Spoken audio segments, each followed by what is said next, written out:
밀림의 왕자, 심바의 모험을 다룬 디즈니 애니메이션 라이온 킹이 전 세계 개봉을 앞두고 있습니다. 신데렐라, 미녀와 야수, 알라딘으로 이어지는 디즈니의 애니메이션 실사화 리메이크. 하지만 라이온 킹을 그 연장에 놓기에는 결이 좀 다릅니다. 실사화이긴 하지만 100% 컴퓨터 그래픽과 시각 효과로 만들어졌기 때문인데요. 지난 17년 로스앤젤레스 근처 플라야 비스타의 세트장에서 라이온 킹 제작진에게 직접 들은 이야기를 시네21이 최초로 공개합니다. 이 영화는 애니메이션일까 실사 영화일까? 답은 둘 다 아닙니다. 라이온 킹의 존 파브로 감독은 애니메이션도 실사도 아닌 새로운 미디엄이라고 말했는데요. 사실 눈으로 봐서는 이 영화가 많은 양의 CG가 사용된 실사인지 애니메이션인지 알 도리가 없습니다. 존 파브로 감독은 이미 전작 정글북에서 자연스러운 CG를 보여준 바 있는데요.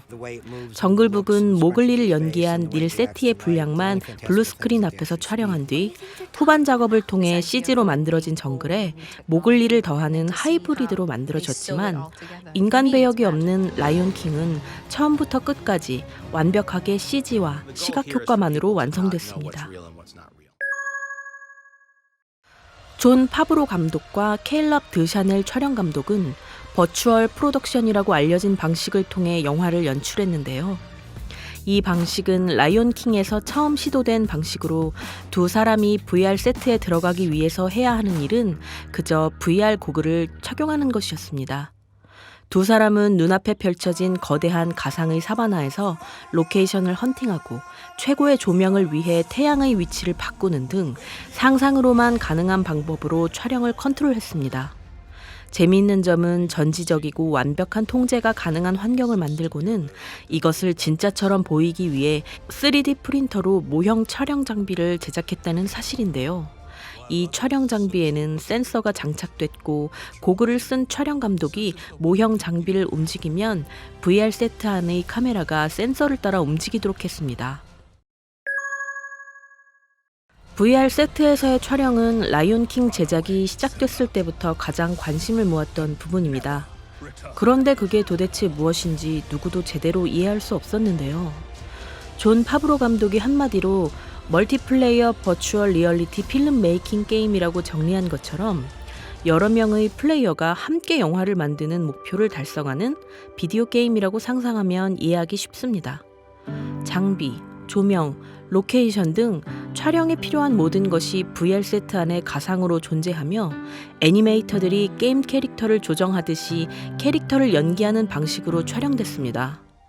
라이온 킹이 기존에 만들어졌던 CG가 많이 사용된 영화나 애니메이션과 가장 크게 다른 점은 실사 영화 촬영장에서처럼 거의 모든 과정이 동시에 진행된 점입니다.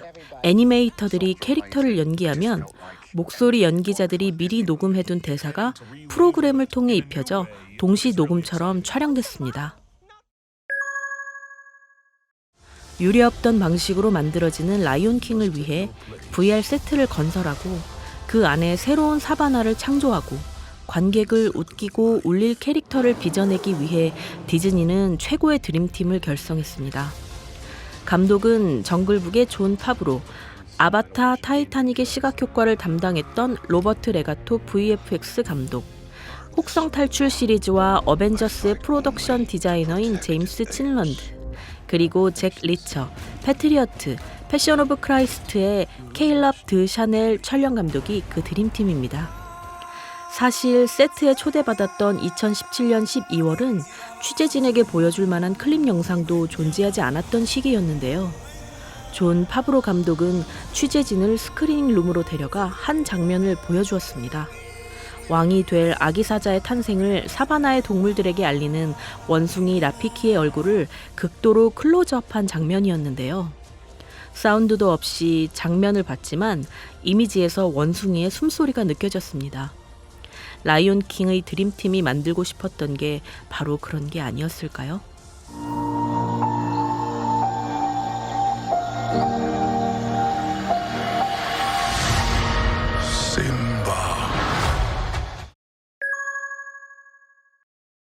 화려한 경력의 제작진에 더한 또 하나의 드림팀은 목소리 연기자들입니다. 도널드 글로버, 비욘세, 알프레 오다드, 치웨텔 에지오포, 제임스 얼 존스 등 사자 역할을 연기하는 주요 배역들이 모두 아프리카계의 배우들로 캐스팅되었습니다. 블랙팬서보다 더 블랙필름이라는 수식을 달게 된 라이온킹의 목소리 연기자들은 그 이름들에서 기대할 수 있듯이 목소리 연기 이상을 해냈습니다.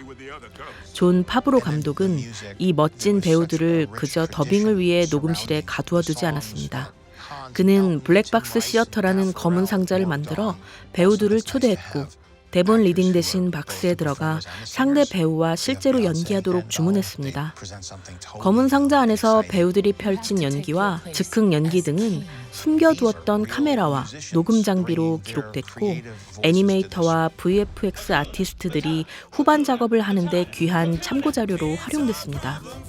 영화에서 심바와 날라가 등장할 때 도널드 글로버와 비욘세의 숨결이 느껴지는 것 같다면 그건 실제로 합을 맞춘 배우들의 진짜 연기 호흡 덕분입니다. You have to take your place as king. 라이온킹을 연출하기로 했을 때 존 파브로 감독이 세운 목표는 새로운 방식으로 이야기를 전달하는 것이었습니다. 그리고 감독은 스스로 이야기를 조금도 바꾸지 않겠다는 전제를 달았죠. 1994년에 개봉한 오리지널 애니메이션은 올타임 애니메이션 박스오피스 순위로는 9위, 핸드드로잉 애니메이션 박스오피스 순위로는 1위를 지키고 있을 만큼 사랑을 받은 이야기입니다.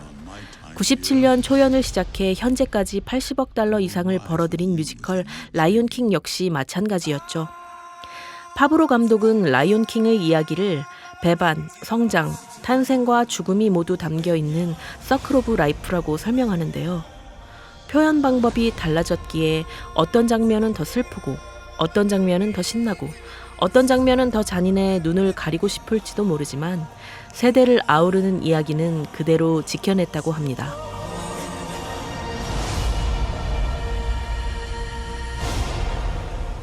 Remember.